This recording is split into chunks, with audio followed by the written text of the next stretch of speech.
sabem sofrer. Aqui é os aflitos, né? Bem-aventurados os aflitos.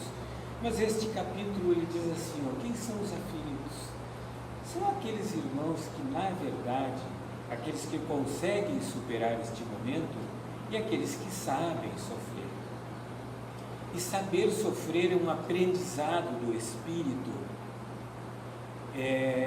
Emmanuel nos fala, né, que é um aprendizado que vem ao longo das suas reencarnações que ele vem conseguindo. Saber sofrer não é fácil, né? Como eu vou, né, sofrer quieto? Não quieto, calado, sem murmurar, sem reclamar. Isso é que nos fala esse capítulo, né? Então, nos diz ainda nesse capítulo, só para fazer uma introdução, né? Ele nos fala que bem-aventurados os que choram, pois serão consolados. Bem-aventurados os que têm dor, porque ela será curada como um bálsamo, né? Bem-aventurado aqueles cansados, porque terão o repouso celeste divino. Então, essas bem-aventuranças vai indo nesse sentido. E aí nós vamos então lá para o item 23 e 24, que fala-nos dos tormentos voluntários, que é o 23, e a desgraça real, que é o 24. Ora, desgraça real e tormentos voluntários. Mas como? Eu vou me voluntariar para que eu possa ter alguns tormentos? E é isso, realmente é isso, né? E aí ele nos fala assim, né, que vive o ser humano incessantemente em busca, nós seres humanos, vivemos incessantemente em busca da felicidade. Porque para nós, ainda para cada um de nós, e desculpe se eu estou colocando alguns de vocês nesse cesto, né? Mas como a gente fala sempre na terceira pessoa, para cada um de nós, ainda, a felicidade parece que ela está aqui. Parece que a felicidade para algum de nós é ter um bom carro, zero. Parece que a felicidade para algum de nós é ter uma boa casa, um bom apartamento. Parece que a felicidade para alguns de nós é ter uma boa casa na praia. Parece que a felicidade para nós é ter um veículo melhor do que o do meu vizinho.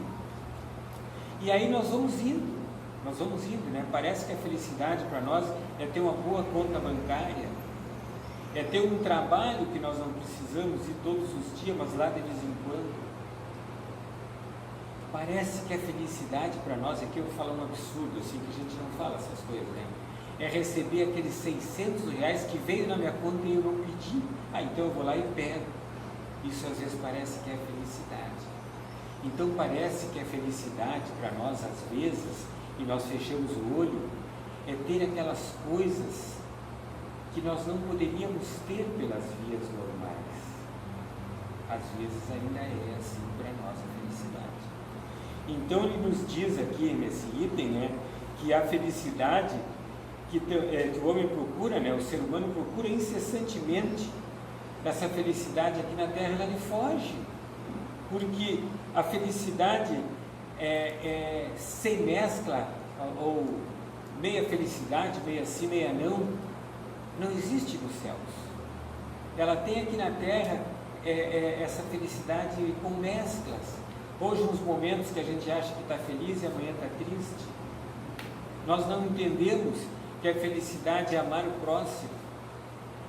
Nós não entendemos que a felicidade é aceitar o próximo como ela é. E às vezes nós procuramos para nós essas angústias, acarretamos para nós todas essas imperfeições que a gente vai atrás da felicidade, né? Então não encontramos essa felicidade sem mescla aqui na Terra. Entretanto, malgrado as vicissitudes que formam o cortejo inevitável da vida terrena, poderia o homem ao menos gozar, o ser humano ao menos gozar da felicidade relativa, que não é a felicidade real, mas é uma felicidade relativa. Aquela felicidade relativa aqui ainda, adquirida pelas suas virtudes que aqui ele conquistou, que aqui o ser humano conquistou. E por nós, então, nós vemos assim, ó, nós vemos a casa espírita, nós procuramos nos melhorar, nós procuramos ajudar o próximo, fazer o bem, mas muitas vezes nós entramos numa condição assim de não aceitar o próximo como ele é. Muitas vezes tem, e muitas vezes eu não me aceito como eu sou. Eu não entendo que às vezes eu sou egoísta, eu não entendo que às vezes eu sou vaidoso, eu não entendo que às vezes eu sou orgulhoso, mas acho que isso tudo é o outro, e eu não sou nada disso. Então, eu nem tenho essa felicidade relativa por todas essas angústias que a gente se processa e tem aqui, né? Se não procurasse nas coisas perecíveis e sujeita às mesmas vicissitudes, isso é, nos gozos materiais, em vez de procurar nos gozos da alma, que são, na verdade, né, uma antecipação da felicidade, mas não plena, né? Ele fala aqui em prelibar, que é uma antecipação de alguma coisa, que é a antecipação dessa felicidade. Ela não é plena, mas que é um pouco da felicidade que nós encontraríamos lá na nossa vida celeste, quando nós estivermos lá numa vida espiritual mais evoluída, já como espírito encarnado, né? E essas coisas, essas felicidades da alma, elas são imperecíveis. O amor é imperecível. O que corrói o amor? Não é corroído por nós. Eu não corroo o amor se eu não tenho inveja daquela criatura, se eu não tenho inveja daquele irmão, se eu não quero que ele se ferre, e isso também é inveja, né? Então, esse amor, ele não é corroído quando esse amor é verdadeiro, quando nós aprendemos a amar o outro com todos os defeitos. Mas eu sei que é difícil, porque aquele que se aparenta, ou que se apresenta na nossa frente, com aqueles defeitos que nós identificamos, porque nós somos soberbos em identificar defeitos dos outros, né? Mas somos muito piedosos em identificar os nossos defeitos.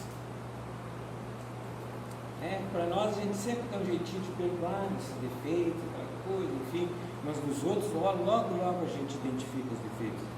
Então, nós temos essa questão de julgar. Então, o amor é uma coisa que a gente vai adquirindo aos poucos, vai aprendendo a amar, mas nós nascemos com todas essas virtudes em nós, né? O amor, a alegria, a felicidade, a compreensão, o entendimento, o perdão, a paz, tudo isso a gente tem dentro de nós, só falta desenvolver. E o Espiritismo então nos dá, através da sua literatura, essas possibilidades de nós desenvolvermos essas virtudes aqui entre nós. Então, muitas vezes, né, por esses gozos imperecíveis que a gente deveria procurar, e em vez de procurar a paz do coração também, a única felicidade real deste mundo é a nossa paz do coração. E vocês vão dizer aqui que eu estou tentando puxar para alguma pessoa ou não, mas ontem eu estava vendo isso aqui, e a dona Deli tinha conversado comigo, digo, olha, né, eu estou procurando agora cuidar mais das coisas materiais da casa espírita, procurando mais essa questão de procuro trabalhar, ajudar, fazer em aulas, em alguma coisa do base, mas eu vou cuidar mais do patrimônio da casa, né? Eu vou me dedicar a isso, a ajeitar algumas coisas que tem, que eu falei com o Dr. Francisco, falei para ela, e que nós vamos ajustar então essa questão da nossa filiação federativa, que deu um problema por causa do nosso estatuto ali, e eu digo, eu acho que essas coisas vão se resolvendo tudo ao seu belo tempo. Mas ela me põe assim, isso, aí eu pensei nela nesse momento, as angústias, né, que a gente cria para a gente, que ela cria, né? Ela tem uma coisa muito nela, que ela tem que pagar essa casa, que tem que pagar o que deve. Eu digo, calma, nós vamos com o tempo. E ela quer que essa organização, que as pessoas, que nós possamos nos entender a todos, isso também tem um tempo. Porque quem sabe quantos de nós não fomos inimigos em outras vidas e estamos juntos aqui hoje para nos ajustar como trabalhadores desta casa. Então, às vezes, muito antagonismo gera entre nós e que a gente não quer que assim seja feito. Então, nós temos que ter esse olhar e esta visão que às vezes a gente não tem. Então, às vezes a gente quer parolar, né, quer falar um pouco mais com os outros, e às vezes não é o momento, às vezes é o momento de calar, às vezes é o momento de ficar quieto, para que a gente possa ouvir então aquele que tem. E isso aqui é uma obra única, não é uma obra única da espiritualidade.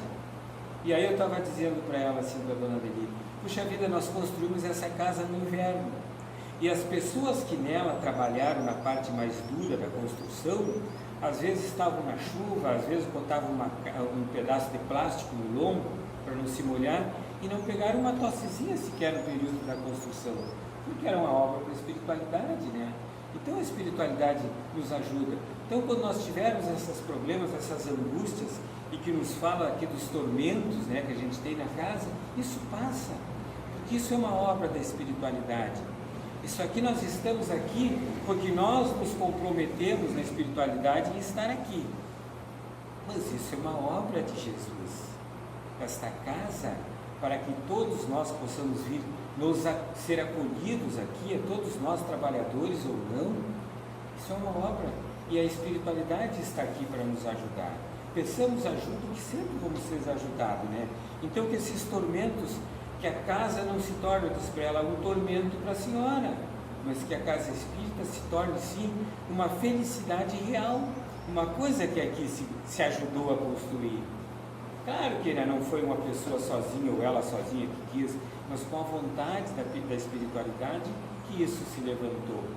E a questão é física, mas para acolher todos aqueles irmãos nesta encarnação, neste momento físico, acolhê-los aqui. Porque a espiritualidade não precisa de obra nenhuma edificada, ela precisa de um ponto para se localizar às vezes, mas não de obra edificada, mas nos dá a oportunidade de nós evoluirmos através dessa obra edificada.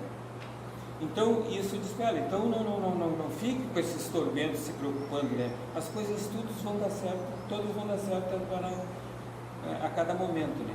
Então nos fala ainda esse espírito aqui, que é Fenelon, ele nos fala ainda assim, né? Que da paz no coração, que é a única felicidade real deste mundo, né? Mas o homem com intento, né? Que é o homem que de intento cria para si tormentos que está na própria mão evitar, está na nossa própria mão, está na mão do ser humano evitar os tormentos. Nós criamos às vezes para nós mesmos. Havaiá maiores que deveriam ser os tormentos da inveja, do ciúme, há maior tormento que esse. Para o invejoso, o ciúme não para o invejoso ou o ciumento, não há repouso, ele nos diz, Fenelon, né? Que não há repouso para o invejoso e o ciumento. Então perpetua febrilmente, né? Ele perpetua no seu estado exaltado, perpetua sempre esse estado febril assim, de que ele não pode ver o êxito do outro, isso lhe causa insônia. Ele não pode ver o progresso do outro, porque isso lhe causa insônia. Então dão-lhes vertigem os êxitos de seus rivais. Toda emulação para ele se resume em eclipsar os outros. Então, para o invejoso, para o ciumento, ele quer... sabe o que é o eclipse, né? Quando a lua está na frente do sol, então ele deixa de ter aquela luz. Então, para o invejoso e o ciumento, é estar sempre ofuscando a luz daquele outro. Isto é para o invejoso. Interessante. Fenelon nos fala isso aqui, né? Toda a alegria, lhe causa então toda a alegria em excitar esses momentos, né? A raiva e o ciúme que os devora corrói, e ela deixa eles assim num estado cada vez mais angustiante, a raiva e o ciúme, né? E com efeito, né, eles não imaginam que sequer amanhã talvez terão de largar todas essas filoreiras, essas firulas daqui, cuja cobiça lhe envenenou a vida, e não a eles está descartado que se aplicam estas palavras, e não é a eles que se aplicam então essas palavras, né, ao invejoso, ao ciumento, bem-aventurados os aflitos, porque eles causaram, nós com a inveja e com o ciúme, causamos essa aflição para nós. Então, bem-aventurados esses aflitos, não seremos nós então, porque esses são aqueles aflitos da dor, do sofrimento, da angústia de alguma coisa assim, que lhes causa esse sofrimento ou por esta vida ou por vidas passadas, mas que eles aceitam, que cada um deles, cada um de nós porventura, se estamos assim, aceitamos então de bom grado todas essas dores, esse sofrimento na nossa vida. Então, para nós para quem sofre dessa maneira e sabe sofrer, por isso os bem-aventurados que sabem sofrer, é que é bem-aventurados os aflitos que serão consolados, né? Que tormentos ao contrário se poupa aquele que sabe contentar-se com o que tem. Então, independente dos seus tormentos, se ele sabe se contentar com aquilo que ele tem e que nota sem inveja o que não possui no outro, nós temos felicidade por aquele outro que possui, pelo meu vizinho, que maravilha que o vizinho comprou um carro novo, que bom, que fantástico. Poxa, um dia se eu estiver doente, eu não tenho carro, eu posso bater na porta do meu vizinho e ele me levar naquele carro belíssimo para o hospital. Não é assim? Então, às vezes a felicidade de tu ver o outro ter alguma coisa, isto é bom. A felicidade de tu poder ajudar o outro sem pompa, sem alarde que se ajudou o próximo, isso é muito bom. Quem trabalha na valorização da vida e que vai ali silenciosamente, voluntariamente fazer aquilo ali. E nesses momentos de pandemia, quantos de vocês atendeu aqueles necessitados, atendeu aqueles com dor, atendeu aqueles com dificuldade, amparou aqueles que tiveram um ente querido que partiu da vida terrena? Quantos de vocês fizeram isso? Isto é felicidade. Fazer para o próximo aquilo que eu gostaria que um dia fizesse para mim, mas não com a intenção de eu vou fazer porque um dia ele vai ter que me retribuir. Nada disso, né? Então ele diz mais ainda: esse é sempre rico, porquanto se olha para baixo de si e não para cima. Porque ele olha para aqueles que estão lá em dificuldade, né? E vê sempre que criaturas que têm menos do que ele. Então esse ser humano que olha para baixo, né, esse é feliz. Porque ele tem esse intento de ajudar. É calmo porque não cria para si necessidades quiméricas, necessidades fúteis. Ele não cria para si essas necessidades. Bem-aventurados os aflitos, e não será uma felicidade calma em meio da tempestade da vida? Sim. Se a felicidade é calma na tempestade da vida, tranquilamente ele vai superar. Então isso nos fala Fénelon, né, em Lyon, em 1860, uma ditação por Kardec. E depois nós temos o tempo ainda, tranquilo, para falarmos sobre a desgraça real. Mas antes também, né, encerrando ali, né, então, que a gente sempre, a gente vê o que a gente não tem e o que os outros possuem, às vezes a gente tem uma inveja muito grande. Então que a gente possa usar, então, agora, desses ensinamentos que o Espiritismo nos traz, para que nós possamos inverter, virar esse jogo. É o momento de virar esse jogo. É o momento de nós procurarmos sermos melhor. Quem será beneficiado com isso é nós mesmos. Não vai ser o meu irmão que vai ser beneficiado com isso. Claro que ele vai receber as benesses do meu melhoramento. Quem recebe as benesses do meu melhoramento, quem mais recebe primeiro? Os nossos familiares. aqueles que estão na nossa casa, aqueles que vivem junto conosco, depois aqueles que estão na casa espírita. Nós recebemos o melhoramento de cada um de nós recebe o melhoramento de cada outro irmão.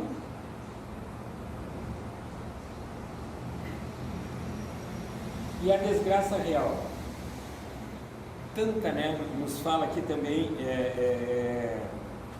eu gosto sempre de ver quem nos fala aqui, né?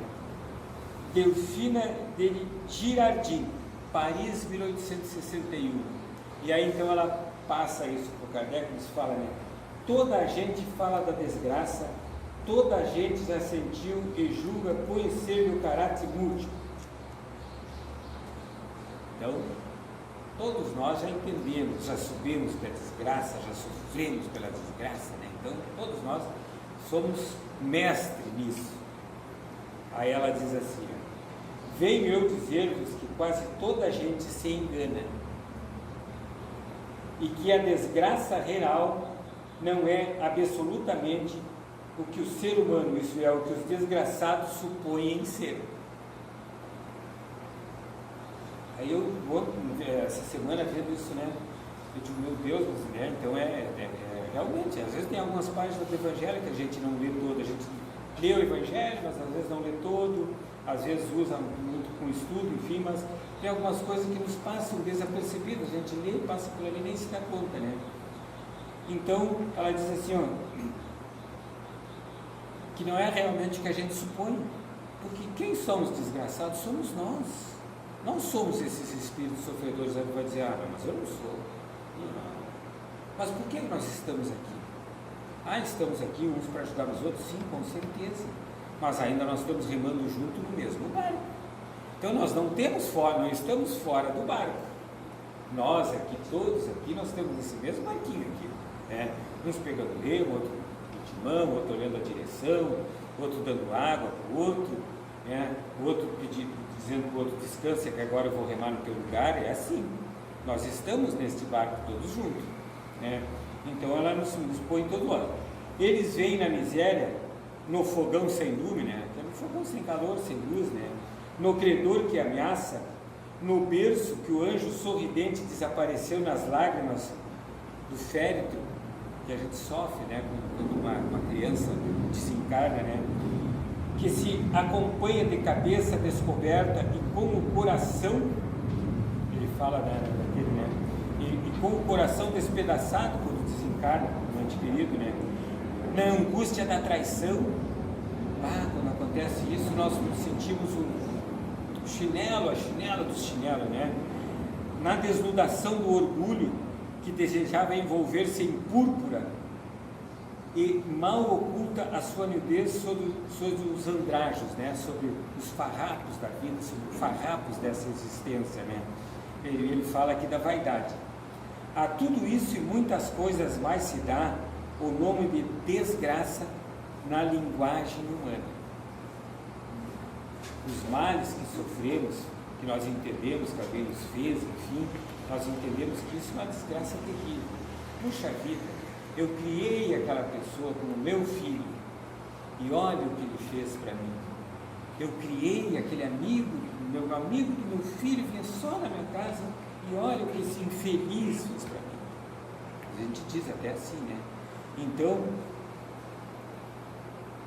tudo isso às vezes nós entendemos que seja a nossa desgraça. Ela diz assim, sim, é desgraça para os que veem o presente. A verdadeira desgraça, porém, está nas consequências de um fato. Mais do que o próprio fato, dizei-me, sem um acontecimento considerado ditoso na ocasião, mas que acarreta consequências funestas, não é realmente mais desgraçado que o outro que no princípio causa viva contrariedade e acaba produzindo o bem. Estava brincando hoje com um amigo meu, depois que eu disse, você é psicologado, né? Achando que a saída do poder foi terrível, pode ser melhor. É uma brincadeira, tá? Mas é mesmo. Às vezes alguma coisa que a gente acha que começou bem e que é feliz, se desenrola no final dela numa coisa funesta, assim, terrível. E às vezes algo que começa terrível e nós já estamos quase a ponto de desistir, começa a se alinhar e começa a nossa vida a deslanchar, não é assim às vezes que acontece? E aí aquilo que a gente entendeu que era uma desgraça, acaba às vezes sendo bem para nós. Depois ela vai nos explicar. Dize-me aqui, ó, dize-me se a tempestade que vos arranca as árvores, mas que saneia o ar, dissipando os miasmas insalubres que causariam a morte, não é antes uma felicidade do que uma infelicidade. E a gente sempre diz, né? Depois da tempestade sempre vem a bonança, vem a calmaria, né? Depois do mar agitado sempre vem o mar calmo. Então sempre depois de algumas coisas muito difíceis na nossa vida, vem o merecimento. Mas aí lá no início do capítulo, bem-aventurados os que sabem passar pelas desilusões, os que sabem passar pelo sofrimento, bem-aventurados os que sabem passar pela dor, bem-aventurados os que sabem sofrer. Então aí, depois dessa tempestade nós vamos, e às vezes é essa tempestade da nossa vida, que Emmanuel nos diz que é essa tempestade desta vida que estamos passando, porque depois quando nós chegarmos à espiritualidade, nós vamos ver que tudo aquilo era bobagem, que tudo aquilo era o que nós não sabíamos, que nós tínhamos que aceitar. Então nós chegamos, a espiritualidade vai lá e nos desnuda tudo isso depois, né? Ora, tudo que se chama infelicidade, segundo as acanhadas vistas humanas, cessa com a vida corporal, cessa quando nós desencarnamos. E encontramos aí então a compensação na vida futura. Aí quando nós chegarmos lá, vai ver que tudo, né, passou, como falamos lá. Então ela nos diz assim aqui, ó: vou revelar-vos a infelicidade sob uma nova forma, sob a forma bela e florida que acolheis e desejais com todas a vossa vontade, com toda a vossa alma, vossas almas iludidas. Ela diz assim: a felicidade é a alegria, é o prazer, é o tumulto, é a vã agitação, é a satisfação louca da vaidade, que fazem calar a consciência, que cumprem a ação do pensamento, que atordoa o homem com relação ao seu futuro. E esta felicidade, a felicidade é o ópio do esquecimento que ardentemente procurais conseguir. Esperai, ela diz, vós que chorais, tremei, vós que rides, pois que o vosso corpo está satisfeito. A Deus não se engana, não se foge ao destino, e as provações credoras mais impiedosas do que a matilha e que a miséria desencadeia, vos espreitam o descanso. Ela fala no repouso, né? Vos espreitam o repouso ilusório, para vos emergir de súbito na agonia da verdadeira infelicidade. Então essas coisas aqui, né, a alegria, o prazer junto do tumulto, a vã agitação, a satisfação louca da vaidade, vai lá mais tarde desencadear na verdadeira infelicidade para nós, quando atingirmos então a nossa vida verdadeira, que é a nossa vida espiritual. Daquela que se surpreende a alma amolentada pela indiferença e pelo egoísmo, que, pois, o Espiritismo vos esclareça e recoloque para vós sobre o verdadeiro prisma a verdade e o erro tão singularmente deformado pelas vossas cegueiras. E aí ela nos fala, né, que nós agiremos então como bravos soldados, que longe de nós fugirmos do perigo, longe de nós fugirmos da indiferença, longe de nós fugirmos da angústia, longe de nós fugirmos das colocações indevidas às vezes que nos fazem. Ela nos diz assim, ó: preferem as lutas dos combates arriscados, a paz que não lhe pode dar a glória nem a promoção. A glória não nos dá a paz. A glória nos leva para o orgulho e para a vaidade. Ela não nos dá a paz.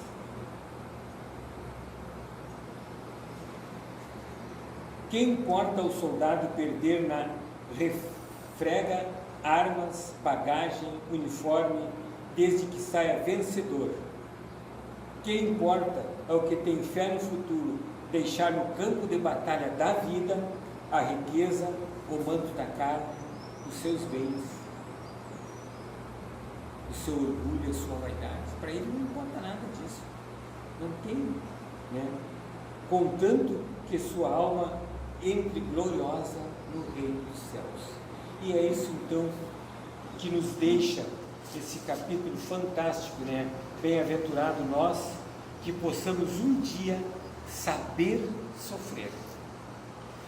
Que nós tenhamos a oportunidade de, ao estarmos aqui nesta casa, ou em qualquer reduto religioso ou casa espírita, mas que nós possamos ter esta oportunidade e agarrá-la com duas mãos do melhoramento, do entender que a felicidade para nós é o bem-estar do nosso próximo.